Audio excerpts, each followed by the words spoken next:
Okay, actually, we'll start off with number 6 from your homework last night. Right? What's number 6? Nobody has it? I guess we weren't ready for that, were you? And I had to yell at second hour again. I told you specifically what to do with your homework. What did I say? Don't look at the directions, just find the first derivative. Okay, so that's all we're going to do. And I changed s of t because I don't like those two variables. So, limit as h approaches 0, derived that formula yesterday, f of x plus h minus f of x all over h. I didn't teach you this yesterday. And I thought maybe there was an example of it in the book that showed you how to find the first derivative of roots. This is strange.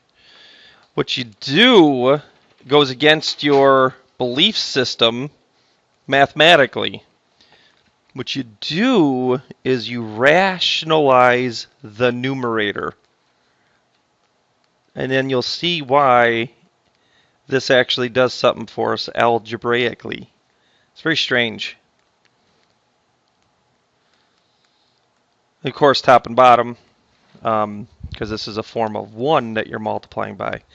Now, why the conjugate? Because what happens to the middle term?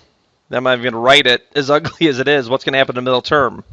Cancel. So basically, you just have full F and L. Foil, get it? No I, no, nothing. All right. And then what you have here is freedom.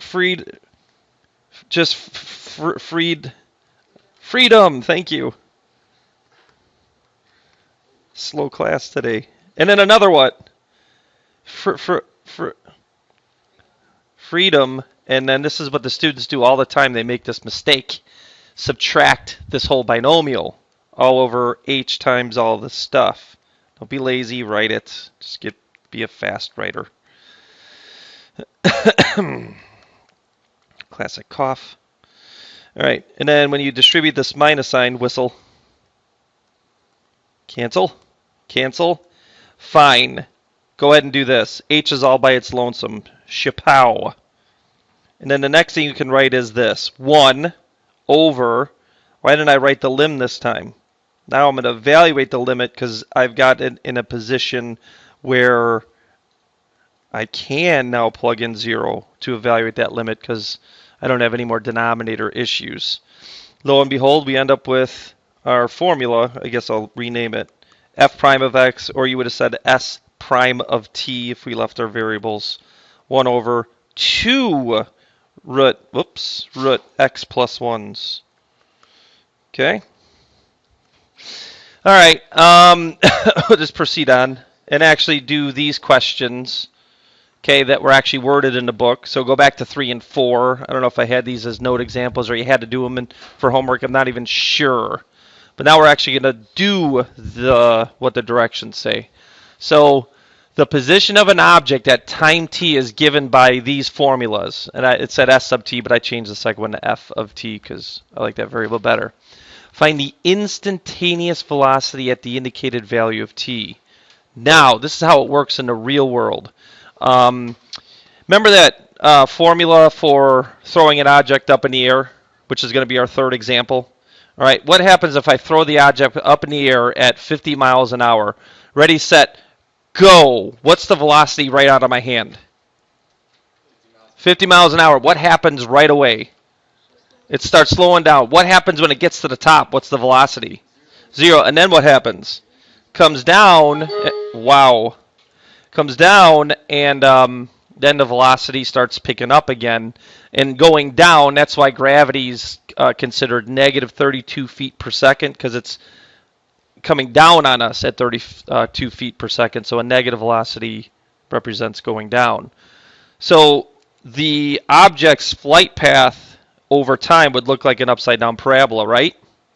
All right, so what did I say? What did I say the initial velocity would be? 50. And then what happens with the velocity right here when the object's right here? Is it faster than 50 or slower? See, the slope of the tangent line gives you that velocity. Like, what did we say when it's at the top? What's the velocity right here? 0. Look at the slope of that tangent line. What's the slope? 0. So that's what the first derivative actually finds in a real-world example. Not just the slope of the tangent line. The slope of the tangent line means the instantaneous velocity at that point in its flight. And then what kind of slope is this? Starts with an N.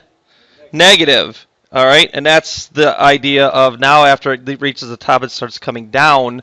That's why we get negative, slopes of tangent lines, because it means a negative velocity because the object's on its downward path. So I wanted to cover that before we actually do this. Right, that's what these things, are saying. That's what we have to do. So the instantaneous velocity formula is the derivative formula. So here we go. It's going to be fast. LIM H0. And actually, if you're thinking ahead, what is this a picture of? What is this a picture of? I'll tell you what we get for an answer after, before we even do it. What's that a graph of that I blocked around it? What is that a picture of? A line. When I go at any point on that line, what's the instantaneous velocity? What is the instantaneous rate of change at any point on this line? Okay, so if it's a line that has a slope that looks like this, what's the instantaneous rate of change right here? Right here, right here, right here. It's the same. What is it? It's 3. Okay? So if an object had just this path, then any point that you pick on that line, the slope of the tangent line, not that you can draw one, would be 3. That's the slope of any point on that position. Whereas here, what's the slope here? What's the slope here? What's the slope here? One's positive, one's 0, one's negative. So with curves, you get different instantaneous rates of change at certain positions. So we should actually have an idea behind that. But I'm going to go ahead and do the formula anyway and prove it. F of h minus parentheses f of x plus h, I meant to say. Got to get my line out of the way. F of x plus, or t plus h minus f of t all over h. Distribute the negative. Distribute. Oh, right, I went too fast. Slow down, Sparky. 3t plus 3h minus 5 minus 3t plus 5 and minus 5 plus 5, 3t negative 3t, and then go ahead and feel free to do that long line to cancel the h's. And lo and behold, this is what you get. Huh? What happens when I plug in 0 for h? What do I get for the output value? 3. Okay, and that's my point. This is the equation in order to find slope of tangent lines, if they existed, for this picture. Well, you can't really draw a tangent line, but what it's saying is, what's the slope at this point instantaneously? 3, 3, 3, 3. So, to evaluate the slope at t equals 4, this is f prime.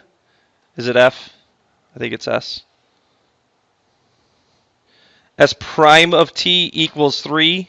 What's s prime of 4? 3. All right, so we do need to know that. Now, a more standard example is this one. Where I did kind of draw the drawing, I think. I don't know, maybe I did or didn't. I think what I did, yeah. This is a parabola, right? So the parabola has a vertex. What's the slope at the vertex of the tangent line? 0. What kind of slope is this? Positive, and it may be steep. And we'll analyze this specific for this picture. So here we go. This actually is one that you should be able to do. T plus h minus... This is what students screw up all the time. They forget about this one being plugging in t plus h for t. Big mistake. There is f of t plus h minus f of t all over h. And again, I derived that formula yesterday. At least I hope it made sense to you why this formula is what it is. I think it's great stuff. Actually, when I first taught this back in the day, gave me a better understanding of this formula, and therefore much easier to memorize when you have that solidified In your head. In your head. Zombie. Zombie. Hey, hey, hey. Oh, oh, oh. Right? There is a class in here, by the way. That's hard to believe. Hey, what does everything have in common up in the numerator? There is a class in here. I think they're mad at me, or they all got together and said, let's not answer anything today. Let's make Mr. S feel awkward.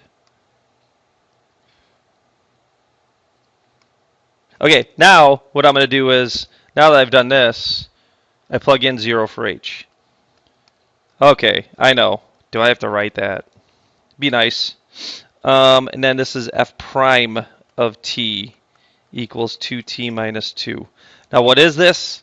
Like I said a billion times, this is the formula where I could find slopes of tangent lines at a particular point. They asked me to find that slope of the tangent line at t equals 3. Now before I do that, let's look at this picture. Okay, I did actually graph it ahead of time. Snapped the picture on our note sheet here. And here is 3 comma right here. So what kind of slope can we expect? Positive or negative, everyone? Positive, and kind of a big number or small? Is it steep or not steep? Steep. Thanks, Chief. 3 times 2 is what? What's 3 times 2? 6 minus 2 is what? 4. So that is the slope of that tangent line. 4. All right, that should make sense for you. By the way, what's this for the graph? You know the vertex is located at 1? Do you know how I know that? What's 2 times 1? 2. 2 minus 2 is 0. Slope of the tangent line at this vertex is proven to equal 0, so therefore the vertex is located at 1 comma. Okay, you'd have to find the y-coordinate by plugging in to the original formula. Is everyone okay so far? Yeah. There they are. Here's that formula. All right, and it's actually kind of silly that they ask what's the initial velocity of the rock. If you know anything about this formula, then you would know that this is, anyone know what 3 represents? What does negative 16 t squared? What's the negative 16 stand for? Nobody's in physics? It's the gravity on Earth. As a matter of fact, I'm going to bore you with more details. I could see everyone's bored to tears right now. Okay, there was an Algebra 2 assignment. I should pull that out. I don't remember what section it was in, though. And you actually had your formula listed like this. Negative g divided by 2t squared minus v sub 0 times t. What's v sub 0 stand for? Initial velocity. I think this was s, sub t, or, distance over time. And then this last number was s sub 0, which is the initial height. So actually we threw this, starting this rock at 3 feet above ground. We threw it at 48 feet per second. And why is this negative 16? Because gravity on Earth hits us on the head 32 feet per second. Now, someone will remember this, I hope. We had this question in our Algebra 2 book where we were on different planets. And then you got to find out how long it would take for the ball to fly on Jupiter, on Saturn, on the moon. All right, and they gave you those gravity constants for those planets, and then you plugged in those. Does anyone remember that? Thanks. One person shaking their head. Maybe they're just being polite, but I think they are actually remembering. All right, let's move on. F of t plus h.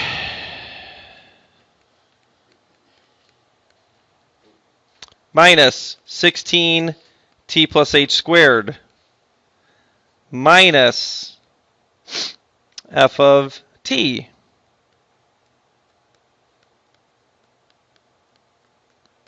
I am taping, right? Good. All over h. And then just real quick, it's only a couple more steps. 3 plus 48t plus 48h. What I would do for this is maybe put it above here. This is t squared plus 2th plus h squared. and then distribute, and then write this down. Minus 16t squared, minus 32th or ht, doesn't matter, minus 16h squared, minus 3, minus 48t, plus 16t squared. Woo! All it is algebra and being careful. That's all it is. This is what trips up the students that aren't careful. Precision, like the Hubble telescope that everyone was amazed that we watched, off by a 50th of a human hair, and it screwed up the whole telescope. $2 billion almost down the drain. Loved it. What does everything have in common up in the numerator now after the slashing? Thanks, sir. So what we're going to do is pull out that h. 48 minus 32t minus 16h still, right? All over h. Chapow. Then the next thing you should see is this. 48 minus 32t minus 16 times 0. Okay? I will see all of this math. I will see all of this work. Or anyone else? Head will be spinning, all that stuff. Now, is the object, what's the initial velocity? You plug in what for t? What do you plug in for t? 0. And what do you get? 48 feet per second. I solve letter B. Let's do some analysis. What's happening after 1 second? Is it still on the way up or down? After 1 second, is it on the way up or down? Up. Why? When you plug in 1, what do you get? You get a positive number. At 2 seconds, obviously you'd have a negative, so it's on the way down. At 10 seconds, it's going to be going pretty fast, right? Now you probably need a chasm for it to go in, because you probably hit the floor after a couple seconds if it's, just ground level. But pretend we threw it in a bottomless pit. All right. This is strange. Let's just move on. That one. Notice what it says, though. Find the what? Can everyone say this word? Equation. There's one person. There's only one student in here. Teaching to one student. Equation of a tangent line. All right, so I figured I'd throw one of these in there. All right, so, and again, m of t, I just slope of the tangent line, m slope. I just made up a new thing there. And I did look at our graphing calculator to analyze this so that you're really in tune with this. And as h approaches 0, 1 over x plus h plus 2, that's f of x plus h, minus f of x all over h. This is the one, whenever you have fractions, the skill is to get rid of the little denominators by multiplying by top and bottom of the big fraction, the LCD of the little denominators. I did actually say that the way I wanted. I don't know if it came across the correct way with you, but boom, boom, and then boom. And you as math-skilled people, you should understand that who cancels when I distribute the first fraction? X plus h plus 2, so you're just left with x plus 2. And by the way, if you don't write these limbs as h approaches 0, you're lazy. You're lazy, lazy, lazy bum, and you should be graded accordingly. Okay, and then who cancels over here? X plus h plus 2 all over h.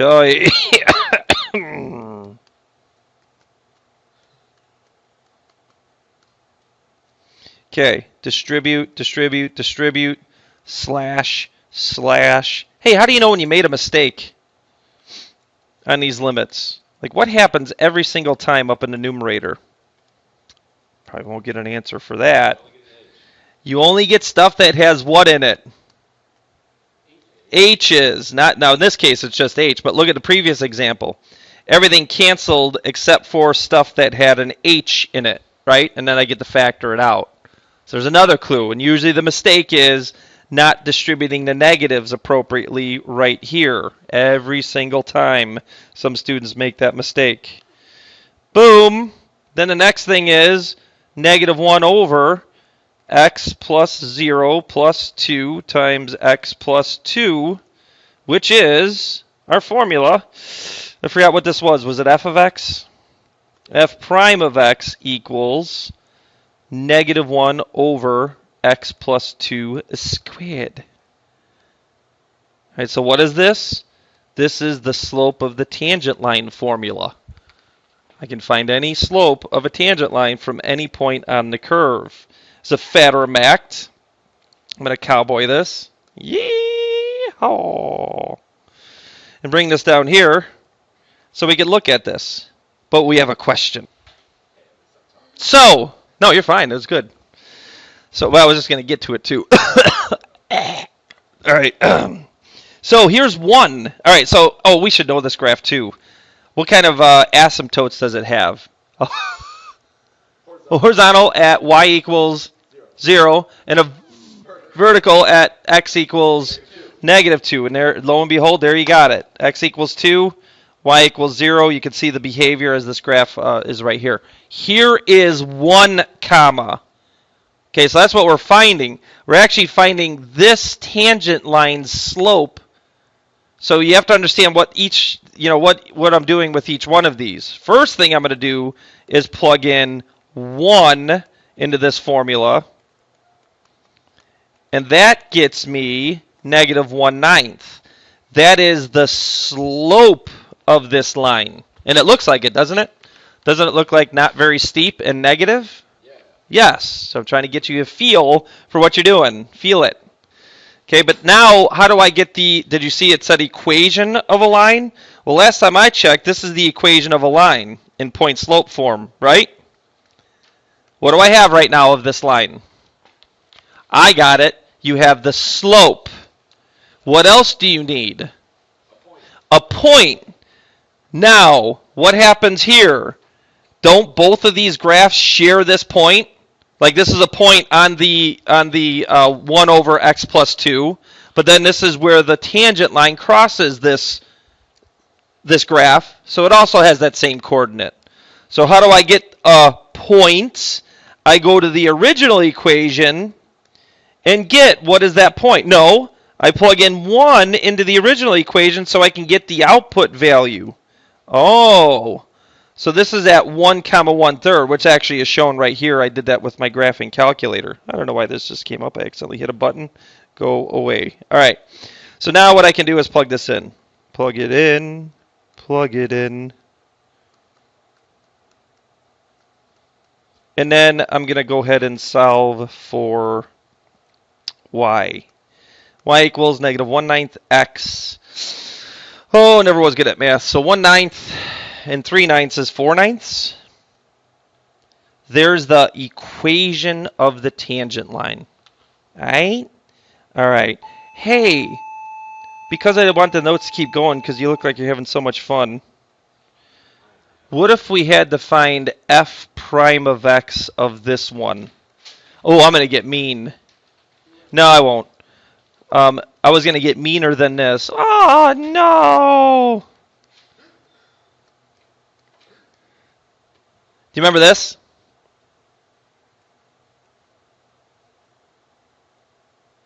Next number? Next number? Next number?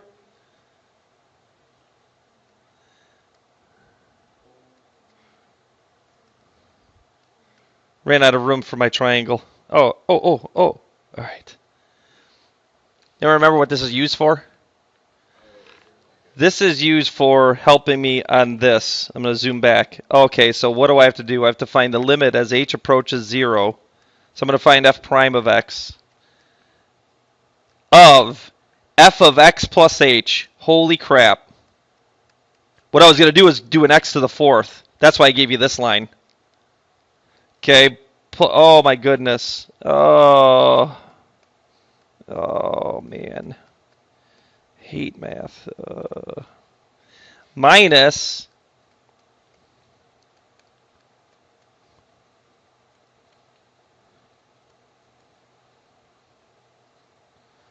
all over h, right?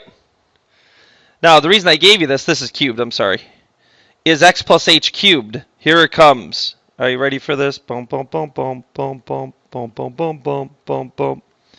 It's x what? X what? X cubed 1x cubed. Do you remember this? Plus, what's next? 3x squared what? H. Now we're moving. Plus, you know what's next? 3 what? X h squared. Plus, what's last? 1 h to the third. And then, oh brother, plus x squared plus 2hx plus h squared minus x minus h plus 1 minus 2x cubed minus x squared plus x minus 1. No one's laughing. Over h. Then you do what? Distribute, and then do the rest. Okay, so why did I give you this row? What is this for? This is for taking x plus h to the what power? Fourth. Oh, I don't know what happened with that 4, but we'll just leave it. So it would be 1x to the fourth plus, what's next? 4, what? X to the third, what? H, plus, what's next? 6 x squared h squared plus what? 4 x h cubed plus what? 1 h to the fourth, as opposed to writing it out 4 times and having to FOIL. This was permutations and combinations is when we did this. It's called the Binomial Theorem. So I figured that'd be nice to share at the end so that you can speed up some of the algebra.